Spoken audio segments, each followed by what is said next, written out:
నెల్లూరు జిల్లా కొడవలూరు మండలం పద్మనాభ సత్రం పల్లిపాలెం గ్రామంలో దారుణ ఘటన చోటు చేసుకుంది.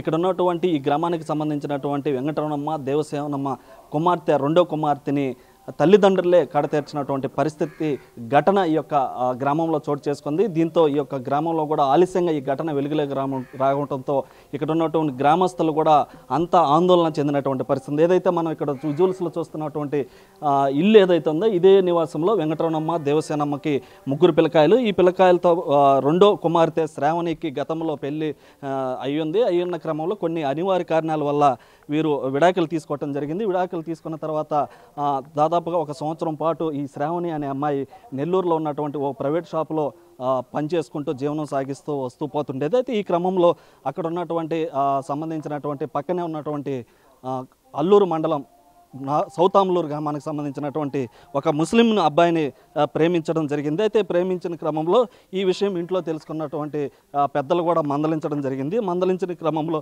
వారు ఈ పెళ్లికైతే అంగీకరించలేదు. అయితే అంగీకరించకపోవడంతో ఈ అమ్మాయి ఆ ముస్లిం అబ్బాయిని కూడా పెళ్లి చేసుకొని అక్కడ ఉన్నటువంటి పరిస్థితి ఉంది. అయితే ఇది విషయం తెలుసుకున్నటువంటి పెద్దలు ఒకసారి మందలించి ఇంటికి తీసుకొచ్చి ఏదైతే పురుగుల ముందు తాపిచ్చి హత్య చేసేందుకు కూడా ఈ యొక్క పాల్గొన్నట్టుగా తెలుస్తుంది. అయితే ఈ క్రమంలో కూడా ఈ అమ్మాయి ఈ విషయం తెలుసుకొని పారిపోయినటువంటి పరిస్థితి ఉంది.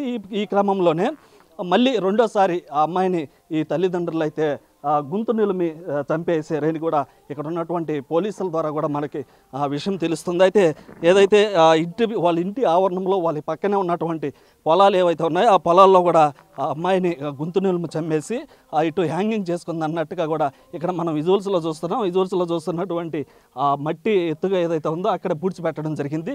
అయితే ఇది జరిగి కూడా దాదాపుగా 25 రోజులు అవుతున్నప్పటికీ కూడా ఇటు గ్రామంలో ఎవరికి అనుమానం రాకుండా ఇటు వారైతే వ్యవహరిస్తున్నటువంటి పరిస్థితి ఉంది. అయితే ఈ క్రమంలో ఈ గ్రామంలో ఉన్నటువంటి కొంతమందికి అనుమానం వచ్చి ఈ యొక్క పోలీసులు కూడా ఆ విషయం చేరవేయడంతో ఇటు పోలీసులు కూడా ఇక్కడికి వచ్చి ఈ యొక్క గుంటను తవ్వి చూస్తే అక్కడ లోపల బాడీ ఉన్నటువంటి పరిస్థితి అయితే కనపడటంతో ఇక్కడికి నేరుగా పోలీసులు ఇటు హాస్పిటల్కి సంబంధించినటువంటి జీజీహెచ్ సంబంధించినటువంటి హాస్పిటల్ సిబ్బంది అంతా కూడా ఇక్కడికి వచ్చి ఇక్కడ పోస్ట్ మార్టంతో పాటు ఇటు ఫోరెన్సిక్ కూడా చేయటం జరిగింది. ఇక్కడే మనం చూస్తున్నటువంటి ఈ ప్లేస్లోనే ఇక్కడ పోస్ట్ మార్టం కూడా పిఎం కూడా చేయడం జరిగింది.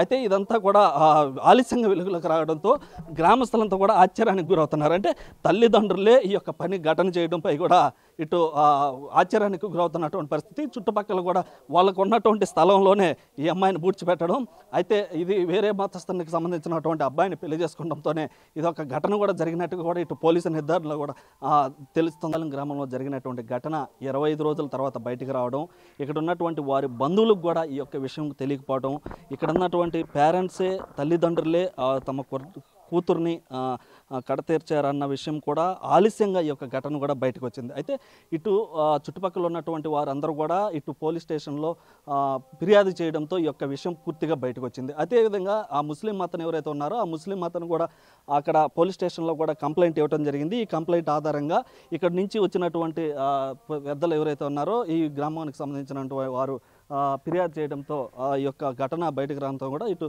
పోలీసులు ఇక్కడికి వచ్చి ఆ యొక్క బాడీని బయటకు తీస్తుందో ఈ యొక్క ఘటన అంతా కూడా బయటకు వచ్చింది. ఇక్కడ ఏదైతే గ్రామానికి సంబంధించినటువంటి వారు విషయం తెలుసుకునేసరికి కూడా 25 రోజులు జరిగిపోవడంతో ఇన్ని రోజుల పాటు వాళ్ళు ఎలా ఉండగలిగారు అనేది కూడా వారు ఒక ఆశ్చర్యానికి గురవుతున్నటువంటి పరిస్థితి ఉంది. గ్రామానికి సంబంధించిన ఆయన సార్ ఎలా జరిగింది, ఏం జరిగింది అసలు ఇక్కడ? అది ఏం జరిగిందో ఎవరికి తెలియదు సార్. పోలీసులు వచ్చారంటే ఎందుకు వచ్చారు ఏంటంటే పలాని అమ్మాయి చనిపోయిందంట, ఆవేశపూర్వంగా ఏదో కొట్టడం చనిపోయిందండి. పోలీసులు వచ్చి వాళ్ళ అమ్మ నాయన తీసుకుపోయారని మాత్రం తెలుసు. మేము పక్కా వ్యవసాయం చేసుకునేలేదు, మా క్యాస్ట్ వచ్చి పల్లి, అంతవరకే తెలుసు సార్, ఇంకేం తెలియదు మాకు. మీకు ఎప్పుడు తెలిసింది సార్, ఎలా గుర్తించగలిగారు? 10-11 గంటలకు తెలిసింది సార్. 11 గంటలకి పోలీస్ స్టేషన్లో వీళ్ళు తీసుకుపోయి పెట్టున్నారని తెలిసింది. తెలిసిన తర్వాత ఎందుకు తీసుకుపోయారంటే పలానా అమ్మాయిని చంపేశారంటే, అంటే ఎట్లా చంపేశారంటే ఇక్కడ లోకల్ అనుకుంటే ఆవేశపూర్వకంగా కోపంలో కొట్టారు, తగలడా చోట తగిలి చనిపోయింది, అంతే కానీ కావాలని చంపింది మాత్రం కాదు అని నేను అనుకుంటుంటే తెలిసింది అంతే. ఆ తర్వాత ఇప్పుడు వాళ్ళతో మాట్లాడేదానికి పోలీసులు మాకు పర్మిషన్ ఇలా మేము లోపలికి కూడా పోలేకపోయాం. జరిగింది ఇది సార్.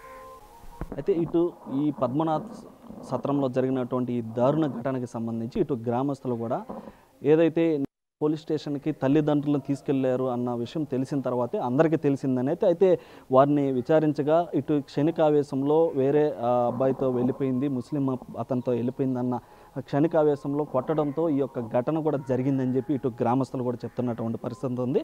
అయితే మొత్తం మీద కూడా ఈ యొక్క దారుణ ఘటన జరగడంతో తమ స్థలం ఏదైతే ఉందో ఇప్పుడు ఇందాక మనం చూసినటువంటి స్థలంలోనే ఎవరికి తెలియకుండా రేత్రికి రేత్రి ఇట్లా గొంతు నులిమి అదేవిధంగా హ్యాంగింగ్ చేసుకున్నట్లుగా కూడా చేసి ఆ యొక్క పక్కనే ఉన్నటువంటి వారి స్థలం గెడ్డం వెనుక బుడిచిపెట్టడం జరిగింది. అయితే ఇటుగా వెళ్తున్నటువంటి కొంతమంది పక్కనే ఉన్నటువంటి పొలాల్లోకి వెళ్తున్నటువంటి వారు అదే కంప వేసి ఉండడం, దాంతోపాటుగా గ్రామంలో దాదాపుగా ఒక 25 రోజుల నుంచి ఈ అమ్మాయి కనపడటం లేదన్న అనుమానంతో కూడా ఇటు పోలీసులకు ఫిర్యాదు చేయడంతో కూడా ఈ యొక్క ఘటన ఆలస్యంగా వెలుగులోకి వచ్చినటువంటి పరిస్థితి అయితే ఇక్కడ కనిపిస్తూ ఉంది. కెమెరామ్యాన్ మనోజ్తో సురేంద్ర, బిగ్ టీవీ, కొడవలూరు, పల్లిపాలెం, పద్మనాభ సత్రం నుంచి.